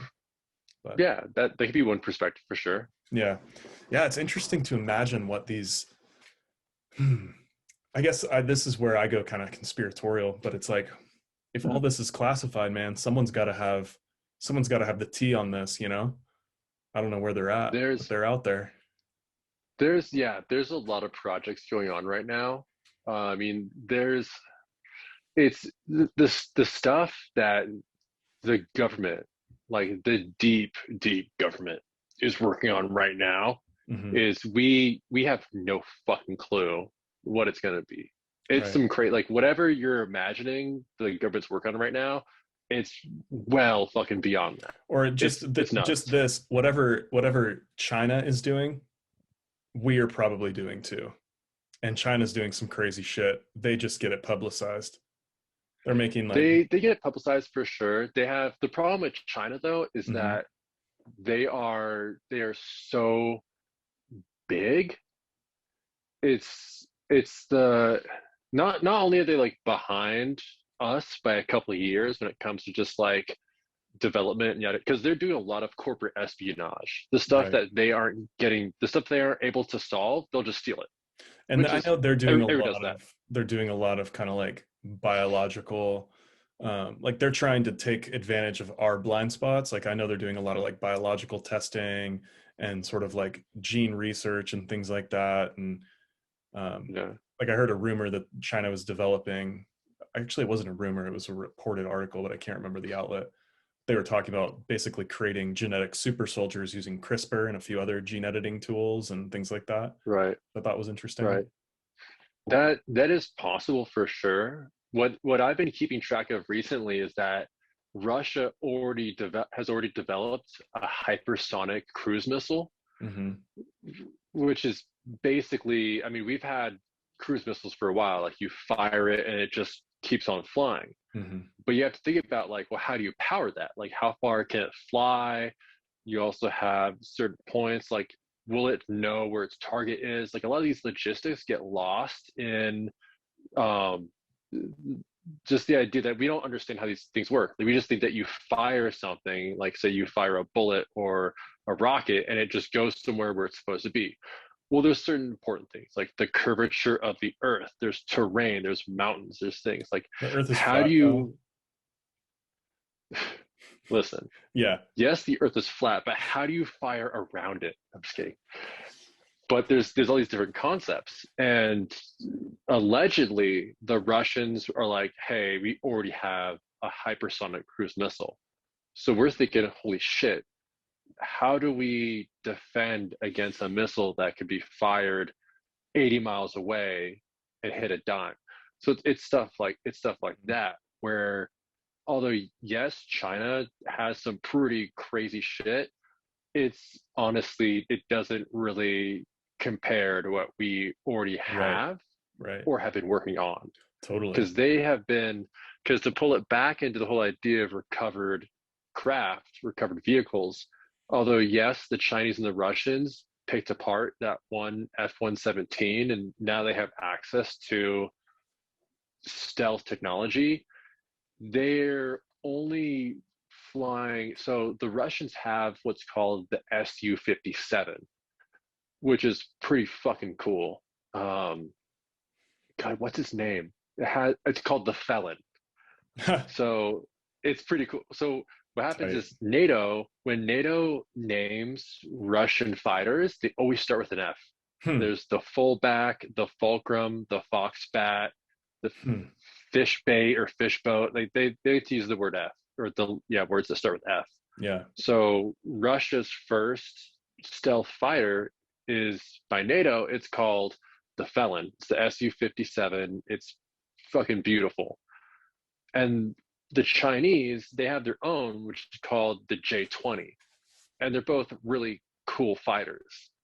The hardest thing though is that like they they have really old engines, Hmm. like the actual engines on these fighter jets are pretty bad. Like they don't have what's called a good thrust to weight ratio, which is Hmm. basically just like how much you can push something. Right. And our F-22 has a great thrust to weight ratio. Anything higher than 1 is awesome, because that basically means you can move whatever it's attached to. A Yeah. lot of jets have a thrust to weight ratio just below 1. Like the F-35 is like point, like it's like 0.70 something. It's like just below 1. So yes, it can go, but if it's carrying stuff like bombs or people, it can't go as fast. Hmm. The F-22 could just fucking go. Yeah. In fact, one of the things that in the actual manual that they give pilots that just learned how to fly the F-22, one of the disclaimers in the booklet is like, you can basically just fly this plane however you want. You push it forward, it goes forward. You turn it left, right, forward, sideways. It just goes wherever you want it to go, which is why pilots that fly the F-22 Love it. fucking love it. Yeah. They fucking love it. It's awesome. And then I all could the other I could planes, like, imagine that being a fighter pilot, I would feel pretty fucking cool and like justifiably cool if I was a fighter pilot, you know? Like it'd be hard one not of to be my, sort of like that's just such a job. It's a tough job, you know? You kind of you're deserve it. basically you're basically seeing and doing things that nobody else in the world gets to see. Like, you're flying at the edge of Yeah. space, going twice the speed of sound, and nobody on the planet can fuck with you Yeah. because you could see them. It's fucking nuts. Like if I saw an F-22 pilot, I mean, granted they'd be like 5'2", Tom Cruise height. Um I'd be like, you know, at the bar being kind of obnoxious, Give them a you know, lo-fi, hitting, you're like, yeah, hitting on some, you know, like a harem of women or something. I'd be like, oh, you know, who's that guy over there? Like, oh, he's an F-22 pilot. I'd be like, okay, you know he what? he flies a plane. He's an F-20. Yeah, he could do that. I won't judge him. But would you see him though? Would he also be stealth? Maybe. Like the door on the bar opens up and like a drink slides through an invisible hand and just disappears, and you're like, Yeah, where's it's that I can't. polycarbonate nanotube skin that he's wearing. Oh, and another fact too is the for the F-35, every single helmet is custom made. Like, Tight. if you're chosen as an F-35 pilot, they like scan your skull and figure out the perfect shape of the helmet. Dude, that is sweet. Because, well, that's because the F-35 has what's called like a synthetic aperture system. Like, Hmm. the entire F-35 plane is covered in cameras. So what it does is that, while you're wearing the helmet, you can look through the plane as you're flying it, and you can see everything around you. Whoa. It's insane technology. It's only infrared, so it's not like true, like real to life imaging, but Hmm. basically, like, as long as your night vision or whatever kind of operating system that is designated for infrared, you can look through the plane. And so what happens is you don't have to point the plane at what you're trying to, what your objective is. You basically just look where you want your bombs, your missiles to go, and it goes there. Or any information you need to know is basically, it's VR. It's the VR technology that everybody can buy from Oculus, whatever, but it's made to kill people. But it's awesome, fucking insane. Like, it's nuts. Well, like, Yeah. just imagine like most car systems nowadays, they have like their own versions of, AI. You tell your car, hey car, play fucking blah blah on spot, play Dr. Dre on Spotify, and your Right. car just plays it. A lot of people don't like, they watch stuff like Star Trek and sci-fi where it's like, computer, give me system data for blah blah, and like, oh, that's cool. I mean, I wish I had that. It's like, We do. You do. do Yeah, watch your this. phones are doing that. Your Siri, Yeah. tell me how many people are on planet Earth right now. So, wow, almost 8 billion. Look at that. Like, all this information, like, you can also link it to your car. I mean, a lot of modern cars like 2000, 17, 18, 19, 20, 21, all those cars have integrated computer systems. Hmm. They're just doing that with jet fighters now, where a lot of it's automated. We're like, you don't really have to do anything. The thing might even fly itself. In fact, because the F-35 program, because it was so expensive, a lot of our allies that were in on the boat are jumping off of it. They're like, Hmm. I'm not going to spend 1.6 trillion for the lifetime of this plane when I could do something half the cost. So that they're doing is they're developing their own fifth gen fighters, and Britain is developing what's called the Tempest program. For some reason, Britain loves naming their planes after storms. Hmm. Their last one was called the Typhoon. It's pretty fucking sick, Nice. but super nice. But their newest one, the Tempest, it's designed from the very beginning to be either manned or unmanned, Hmm. where it's like you can either be a pilot and jump in and fly it, or if a pilot's not ready, they can just send the plane up and tell it where to go and what to do. And this also links into a current program that's being flight tested right now called the Loyal Wingman, where they basically just have a bunch of drones that fly with a manned fighter jet, and the guy in the jet tells the drones what to do, and then it's awesome. That's It's amazing. absolutely credible. But they're coming to a point where it's like, why do we even need pilots in the Right. seat?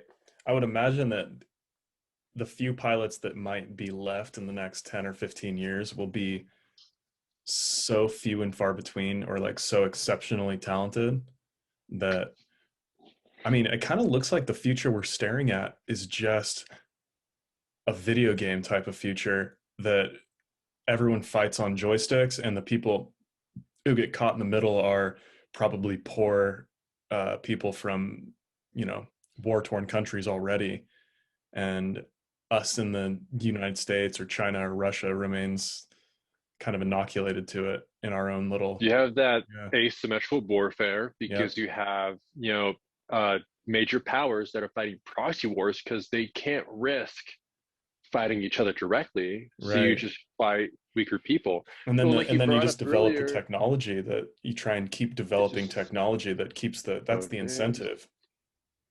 Yeah. Well, Yeah. like you mentioned earlier about the one Russian who realized the glitch in the system and he was like, no, I'm not going to fire these nukes. Like, not only is that like kind of a shitty situation with all these nukes, because he probably knew there's no way the Americans would fire all these nukes, right? It just doesn't seem right. Hmm. But also, he had that humanity when to say no.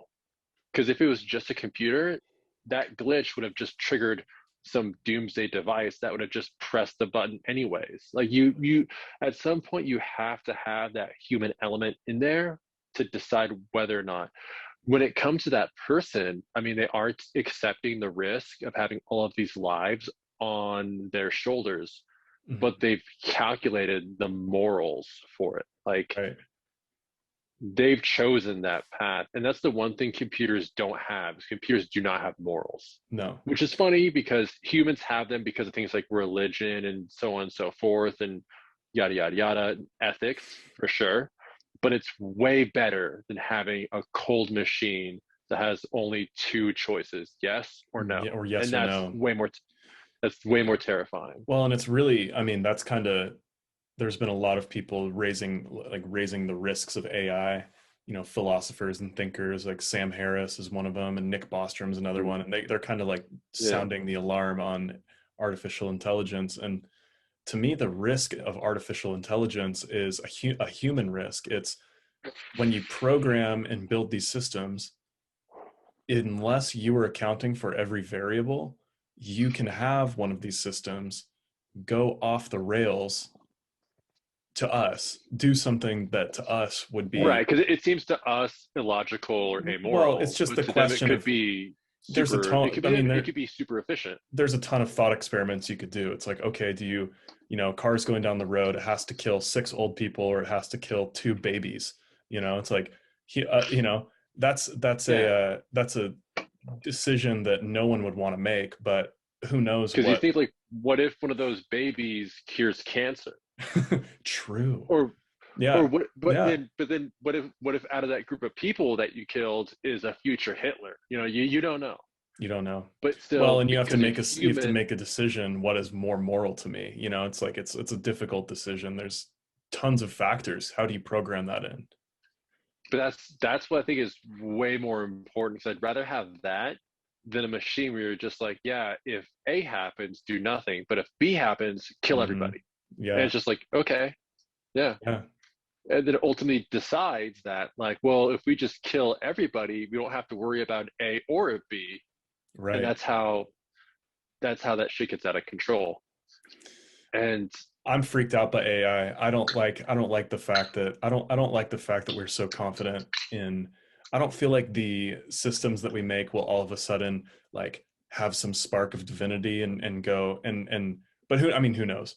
Who knows what what the if what if what if singularity the is? AI what if singularity is utopia? Like what if the future brought on by AI is way better than anything we could have made ourselves? You know what I mean? Like Yeah, that might be the ultimate fear. Is like, what if we're afraid of AI that's better than us?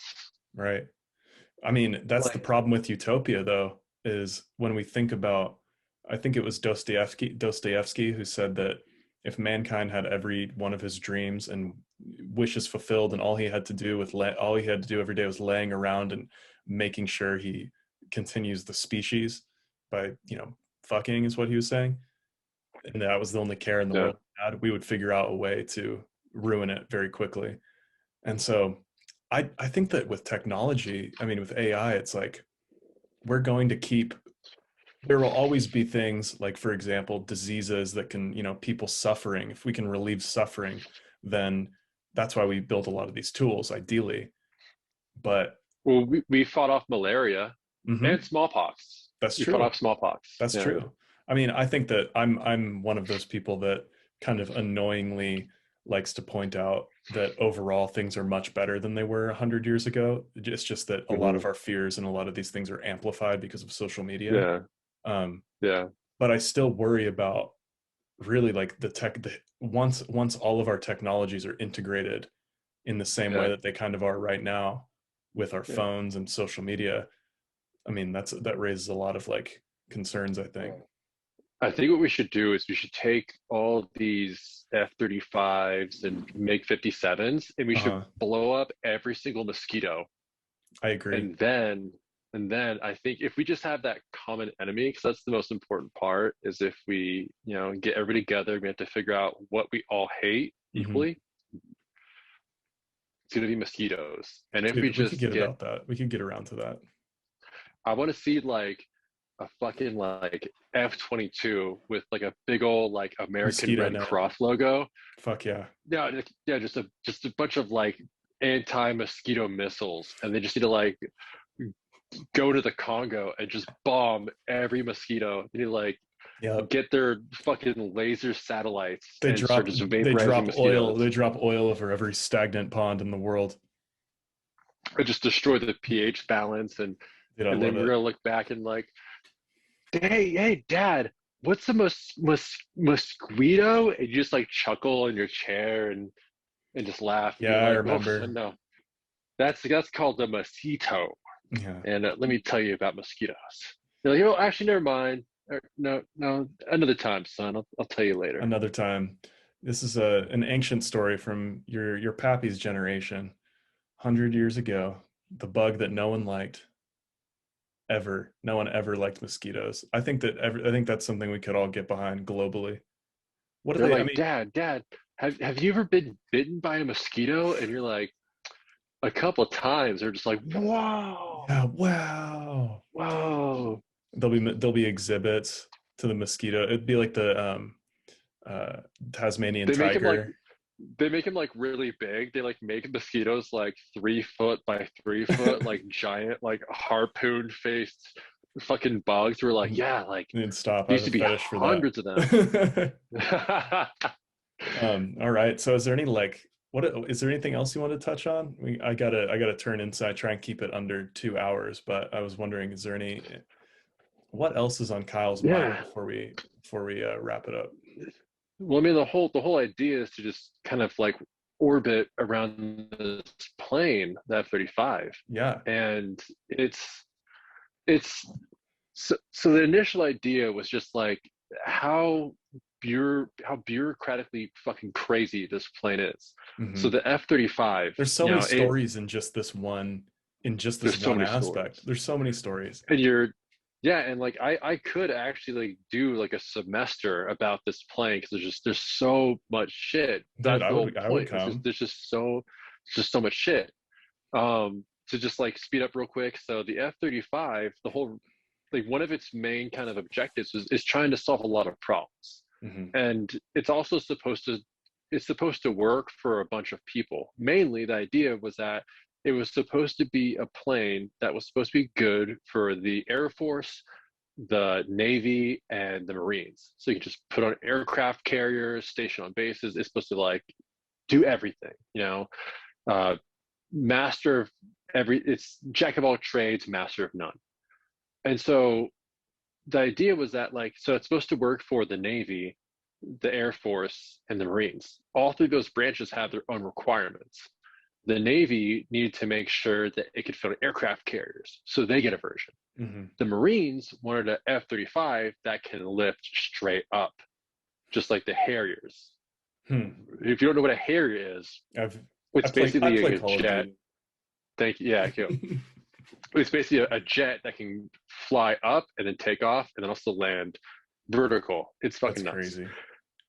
And then, you know, the Air Force just need a fucking jet. They're like, yeah, it can take off the runways. We're good. The hard part is that the F-35 has one engine.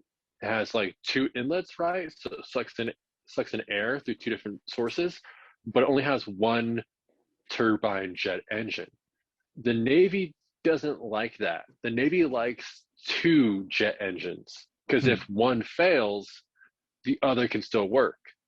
Because if you're in the Navy and you're flying over water and one of your engines fail, you want to make sure one still works so you can at least fly back home. Interesting. And that whole debacle happened in the 80s because in the 80s the Air Force and the Navy were doing a competition between the F-16 and the F-18. They're basically like, Hmm. hey, if the F-16 wins, the F-18 wins, this is your new jet. Yeah. You can't pick both. You have to pick one. And the Air Force loved the F-16 because they're like, oh, it's cheap, it's fast, it's fucking great, but only has one engine. And the F-18 had two engines. So the Navy was like, fuck off, Air Force, we have our own jet. So Tight. the Air Force bought a shit ton of F-16s, and the Navy was like, fuck those jets, and they bought a shit ton of F-18s. And so now we have the F-35, where the Air Force is like, hey, this is your new jet. And the Navy is like, it only has one engine. So now the Navy is building another jet. Damn. You can't So win. yeah, well, the Air Force got the F-22, Air Force should have and priority. That's their it's in their name. the Air the funny thing about the Air Force is that everybody looks at them, like the Marines, the Navy, and the Army, all look at the Air Force as these like super coddled motherfucking nerds. Because one thing that like a lot of They people kind of that were are. like thinking about a lot of people that think about getting into the Marines, there's this whole um, fighter pilot podcast that I found that I listened Hmm. to, and a lot of guys that wanted to be um, a Navy or Marine pilot. Some of the people that are like, you know, in the Air Force were like, don't don't go to the Marines or the Navy, or because the Air Force we have actual beds and we have better food, and we're just like, oh shit, I'm gonna like join the Air Force. They're cool because like the Air Force is a little bit more softer around the edges. They're a little bit Totally. more Well, coddled. they get to be the ones that fight. They don't have to be out on a boat sharing, stuff into a cot They're not with a stuck with 300 dudes, just a yep. bunch of beer What on the happens open what ocean. happens on the water stays on the water. They get to be in a nice military base, in a plane Dude, I just want to be like, waiting. I just want to be like stuck in like a bunk with like five other dudes just on the open ocean for like It sounds three great. months. That's why I can't wait for COVID It's to end. fucking awesome. I'll invite you and a few other people. We'll just have a big sleepover. I just want to play volleyball with a bunch of people shirtless. Like, Yeah, how can to I do that? yeah, to a montage, to like I want to film a volleyball montage to an awesome corny 80s song, man. Right. I like check my watch real quick and just flex. I'm just like, yeah. Oh, dude, I just walk around flexed everywhere I go. You know what the new classic is? You know what the new Hmm. classic is? It's nowadays in the summertime. What you do is you lift your shirt up to like wipe your face off. You know what I mean? Oh You're like, yeah, oh, it's so hot in I here. love And you're that like, move. and you just like blast your goddamn fucking beer belly. Oh, dude. Improve. You're just showing dominance in how many cans you can crush. Exactly. It's where it's a real it's the sign that you're an alpha male. It's the true Mhm. sign that you're an alpha male. Well, man, Yeah, that was really fun. Let's do another one because I would love to dive deeper into this even further. yeah. I have a bunch of material. I don't know if you want to do like a part two to like Let's do it. Let's bottleneck do it it. into the very end. Let's shoot for like a couple weeks and I'll get this up and Let's yeah, let's do it. let's ask the listeners. Let's ask Okay. the people if they want to Sweet. get an F-35 part two, Let's do and it. they can go ahead and like and subscribe, comment below, hit the notification If bell. hit the This notification. is brought to you. We'd like to thank our sponsors, VPN Express Network. No, I'm just kidding. ExpressVPN, Athletic Yeah. Greens, Blue Chew, Whenever, Blue yeah. Chew. My dream as a podcaster. I know this show will probably never go anywhere, but that's okay. I just want To get to the sponsors. I want to get the all the Viagra sponsors and stuff. I just think it's hilarious. If we can get Lockheed Martin to like and subscribe, we'll do a part two. Let's do it. Let's If do we it. can get the if wait, does the Pentagon have like an Instagram Oh, I'm to be sure they like, do. oh what wait, no, I'll look this Let's up at a different time. yeah, at a different time. But, but I'm sure they do though. if we can get a shout out from the DoD, we'll do an F-35 part two, and we'll promise we'll stick to the F-35. We'll not go off topic at No, all. it's fun to go off topic. We went off topic some weird places, but I enjoyed it. Yeah, and so I did we'll too. how about this? If the listeners don't want an F-35 podcast, they can fuck off and we'll give them an F-35 podcast regardless. And if they do want an F-35 podcast, we'll give them an F-35 podcast and we'll also talk about other secret government Oh, yeah, we programs. should have like jumped back into Area 51 a little bit more. Dude, I'm down. Let's schedule round two because this is right up my alley of interest, and I want to mine your knowledge more. What if it's like a trilogy, like a secret trilogy? Like there's like F-35 part two, but then like Uh, part three is just like UFO, aliens, Bob Lazar, that sounds great. anti-gravitational Here's what we can do. We can engines. release part three after before we release part two, and then people will go, "Where's part two?" And then you and I can say that our part two episode was taken down because of what we But said in like it. a bunch of there's a bunch of people in hazmat suits, and they ask a lot of questions, and Yeah, yeah, sounds great, yeah. man. We actually already released part two, but it's been redacted. It's been redacted. Yeah.